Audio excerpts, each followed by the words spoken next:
This is why you need to study in Sweden for free. Scholarships, tuition waivers, and insider secrets await. All right, let's dive in. First off, scholarships. The Swedish Institute scholarships are a game changer. They cover both tuition and living expenses. But don't stop there. Many universities offer their own scholarships. Some cover tuition.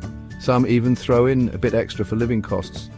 Check out the Swedish Institute's website for all the deets. Now, here's a golden nugget for EUEA students. Tuition is completely free.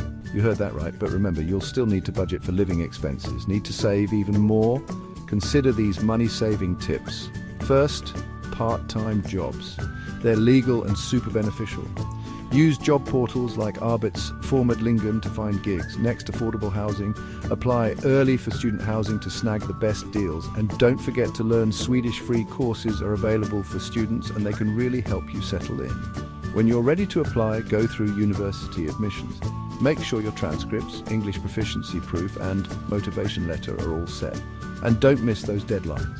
Mid-January for autumn intake and mid-August for spring intake. So what are you waiting for? Take the first step toward your dream in Sweden. Give us a thumbs up, hit that subscribe button and let us know your dream university in the comments. Check the description for all the useful links. Good luck!